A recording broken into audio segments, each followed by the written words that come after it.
You will hear a number of different recordings and you will have to answer questions on what you hear. There will be time for you to read the instructions and questions and you will have a chance to check your work. All the recordings will be played once only. The test is in 4 parts. At the end of the test, you will be given 10 minutes to transfer your answers to an answer sheet. Now turn to Part 1.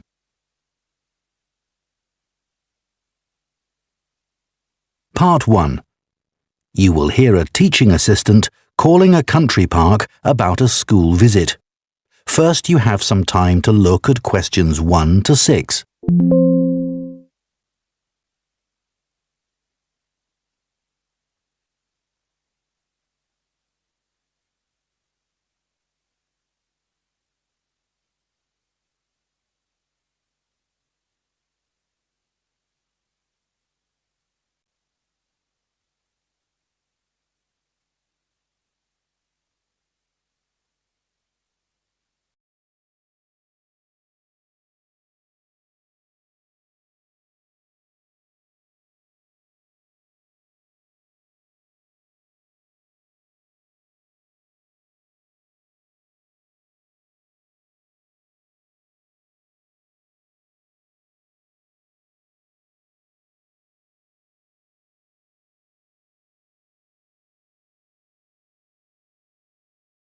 Of our classes. OK. What would you like to know? Well, I'm new to this area, so perhaps you could tell me something about the park first, please. Of course. Altogether, the park covers 170 acres. That's 69 hectares. There are 3 main types of habitat: wetland, grassland and woodland. The woods are well established and varied, with an oak plantation and other areas of mixed species. Right. The wetland is quite varied too. The original farmland was dug up around 40 years ago to extract gravel. Once this work was completed, the gravel pits filled with water, forming the 2 large lakes. There are also several smaller ones, ponds, and a stream that flows through the park. OK, so I suppose with these different habitats, there's quite a variety of wildlife. There certainly is. A lot of different species of birds and insects, and also animals like deer and rabbits. And I understand you organise educational visits for school parties. That's right. We can organise a wide range of activities and adapt them to suit all ages. Can you give me some examples of the activities? Well, one focus is on science, where we help children to discover and study plants, trees and insects. They also collect and analyse data about the things they see. Another focus is on geography. The park is a great environment to learn and practice reading a map and using a compass to navigate around the park. Do you do anything connected with history? Yes, we do. For instance, the children can explore how the use of the land has changed over time. Then there's leisure and tourism. That focuses on your visitors, I would imagine. Yes, mostly. The children find out about them, their requirements, the problems they may cause, and how we manage these. And another subject we cover is music. Here the children experiment with natural materials to create sounds and explore rhythm and tempo. That must be fun. Most children really enjoy it. Before you hear the rest of the conversation, you have some time to look at questions 7 to 10.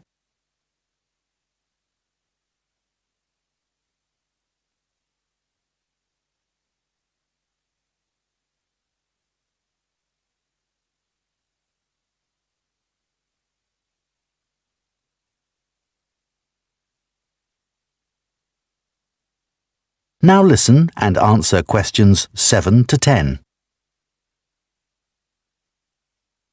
And, of course, all the activities are educational too. Learning outside the classroom encourages children to be creative and to explore and discover for themselves. I would imagine they get a sense of freedom that might not be a normal part of their lives. That's right. And very often, the children discover that they can do things they didn't know they could do, and they develop new skills. This gives them greater self-confidence. It sounds great. So, what about the practical side of it? How much does it cost for a full-day visit? We would expect to bring between 30 and 40 children. If there are over 30, it costs £4.95 for each child who attends on the day. We invoice you afterwards, so you don't pay for children who can't come because of sickness, for example. There's no charge for leaders and other adults, as many as you want to bring. That sounds very fair. Well, thanks for all the information. I'll need to discuss it with my colleagues, and I hope to get back to you soon to make a booking. We'll look forward to hearing from you. Goodbye. Goodbye, and thank you. That is the end of Part 1. You now have 1 minute to check your answers to Part 1.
Part 2. You will hear the chairman of Stanthorpe Twinning Association, which organises the link between Stanthorpe in England and a town in France, talking to members about the year's events. First, you have some time to look at questions 11 to 15.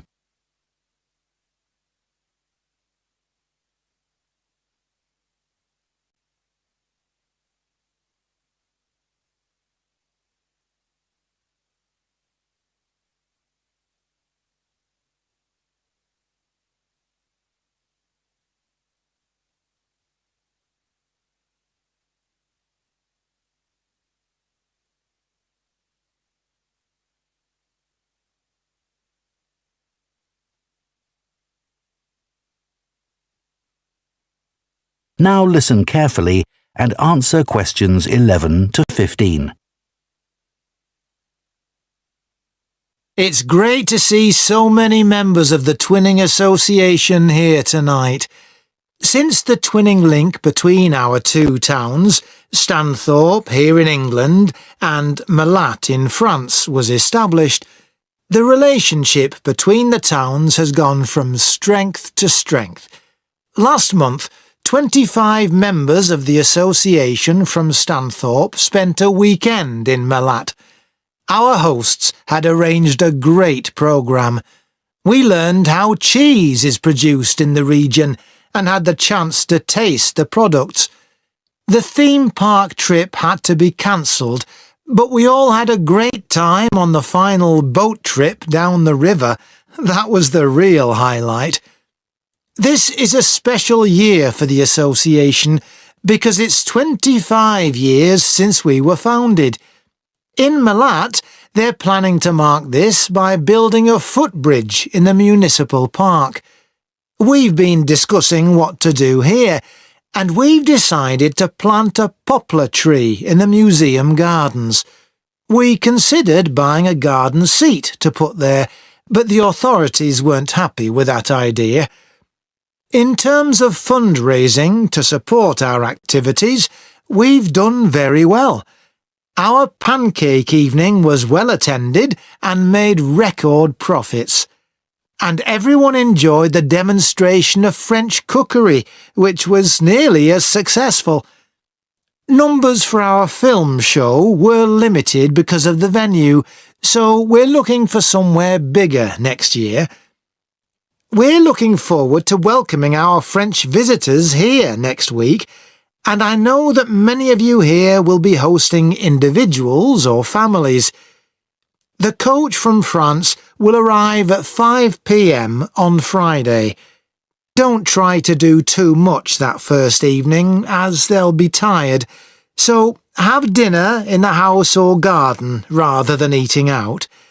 The weather looks as if it'll be okay, so you might like to plan a barbecue. Then, the next morning's market day in town, and that's always a good place to stroll round.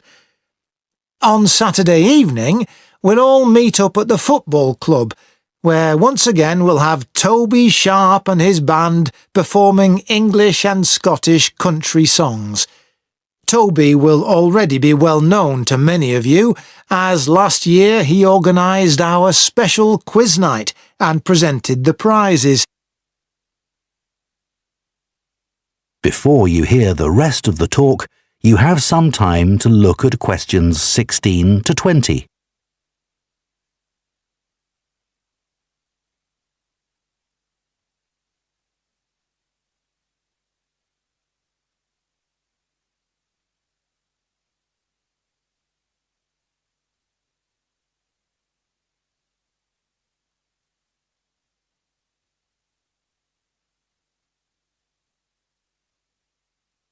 Now listen and answer questions 16 to 20. Now, on Sunday, we'll be taking our visitors to Farley House. You may not all be familiar with it, so here's a map to help you. You can see the car park at the bottom of the map. There's an excellent farm shop in the grounds where our visitors can buy local produce. It's in the old stables, which is the first building you come to. They're built round a courtyard, and the shop's in the far corner on the left. There's also a small cafe on the right as you go in. I know that one or two of our visitors may not be all that mobile. The main entrance to the house has a lot of steps, so you might want to use the disabled entry. This is on the far side of the house from the car park. Children will probably be most interested in the adventure playground. That's at the northern end of the larger lake, in a bend on the path that leads to the lake. There's lots for children to do there. There are a number of lovely gardens near the house. The kitchen gardens are rectangular and surrounded by a wall. They're to the northeast of the house, quite near the smaller lake. They're still in use and have a great collection of fruit and vegetables. The Temple of the Four Winds is a bit more of a walk, but it's worth it. Take the path from the car park and go past the western sides of the stables and the house. Then, when the path forks, take the right-hand path. Go up there with the woods on your left, and the temple is right at the end. There are great views over the whole area. OK, so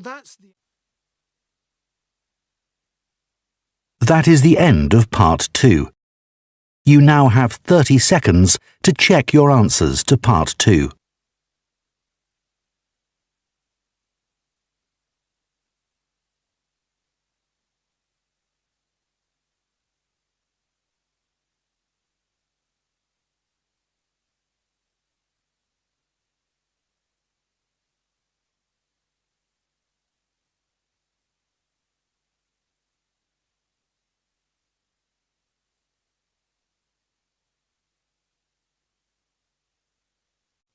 Part 3. You will hear two food science students called Marie and Colin discussing their final year projects. First, you have some time to look at questions 21 to 24.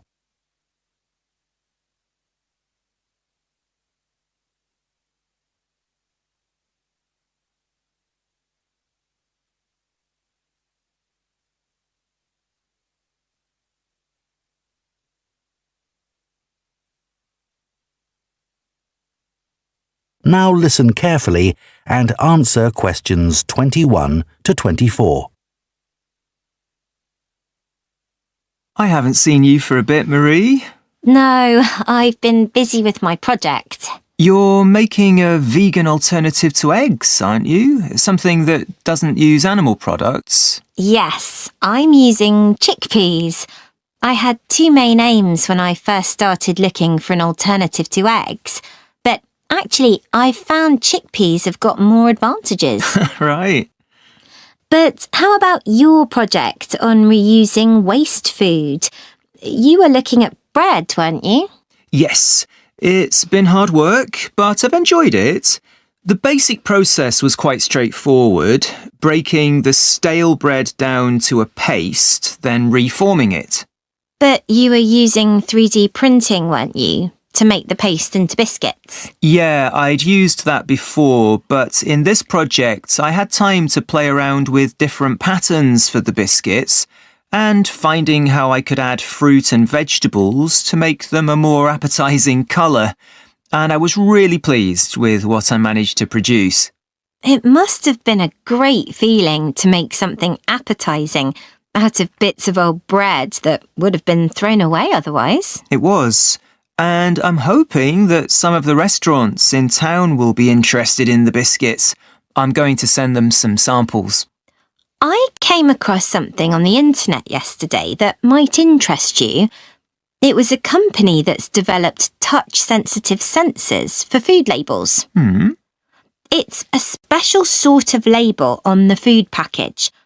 When the label's smooth, the food is fresh. And then when you can feel bumps on the label, that means the food's gone bad. It started off as a project to help visually impaired people know whether food was fit to eat or not. Interesting. So, just solid food? No, things like milk and juice as well. But actually, I thought it might be really good for drug storage in hospitals and pharmacies. Right. And coming back to food, maybe it'd be possible to use it for other things besides freshness, like how many kilograms a joint of meat is, for example. Yes, there's all sorts of possibilities. Before you hear the rest of the discussion, you have some time to look at questions 25 to 30.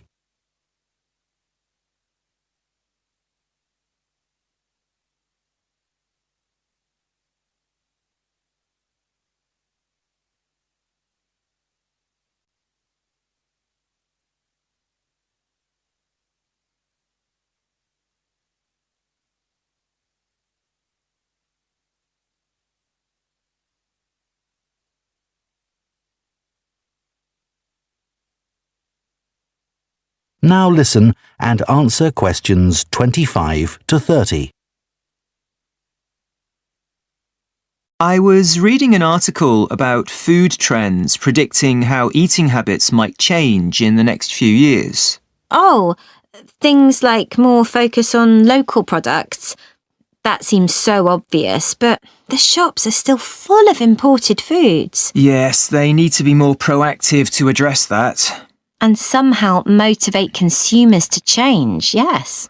One thing everyone's aware of is the need for a reduction in unnecessary packaging. But just about everything you buy in supermarkets is still covered in plastic. The government needs to do something about it. Absolutely. It's got to change. Do you think there'll be more interest in gluten and lactose-free food? For people with allergies or food intolerances? I don't know. Lots of people I know have been buying that type of food for years now. Yes, even if they haven't been diagnosed with an allergy. That's right. One thing I've noticed is the number of branded products related to celebrity chefs. People watch them cooking on TV and then buy things like spice mixes or frozen foods with the chef's name on. I bought something like that once, but I won't again. Yeah, I bought a ready-made spice mix for chicken, which was supposed to be used by a chef I'd seen on television, and it didn't actually taste of anything. Did the article mention ghost kitchens used to produce takeaway food? No, what are they? Well, they might have the name of a restaurant, but actually they're a cooking facility just for delivery meals. The public don't ever go there. But people aren't aware of that. It's all kept very quiet. So people don't realise the food's not actually from the restaurant? Right. Did you know more and more people are using all sorts of different mushrooms now to treat different health concerns? Things like heart problems. They might be taking a big risk there. Yes, it's hard to know which varieties are safe to eat. Anyway, maybe now we should... That is the end of part 3. You now have 30 seconds to check your answers to part 3.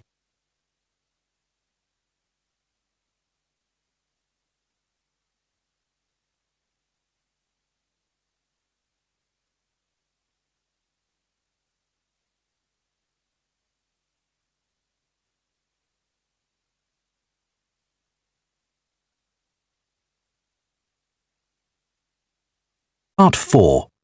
You will hear an archaeology student giving a presentation on an important site in Ireland called the Cagey Fields.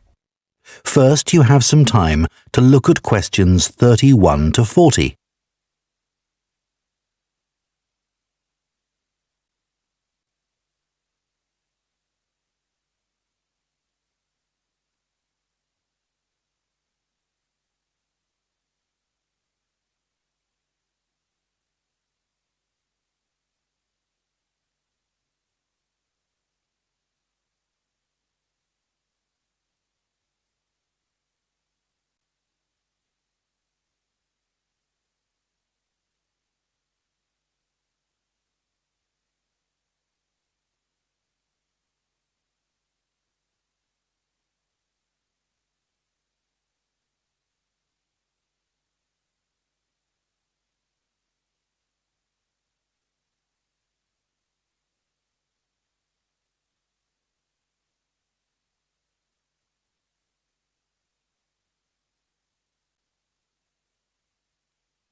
Now listen carefully and answer questions 31 to 40.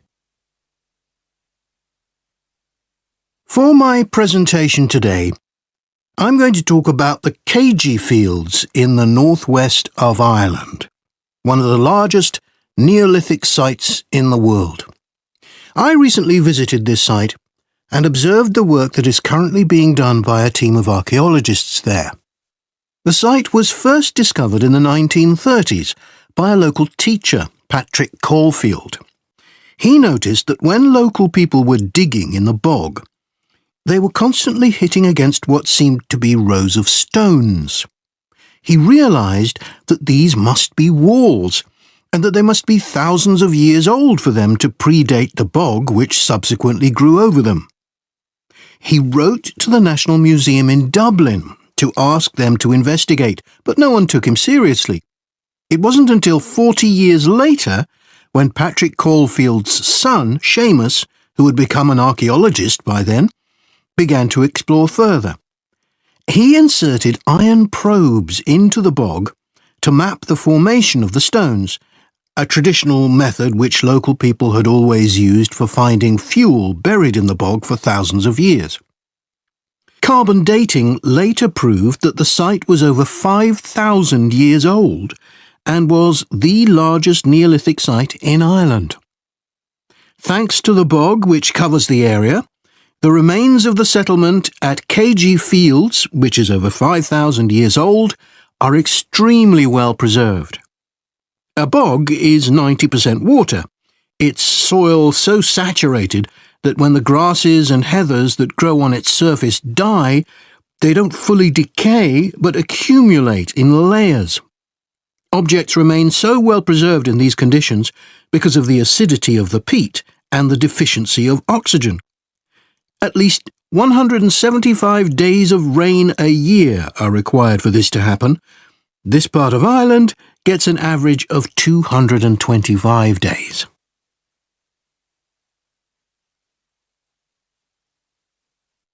The Neolithic farmers at KG would have enjoyed several centuries of relative peace and stability.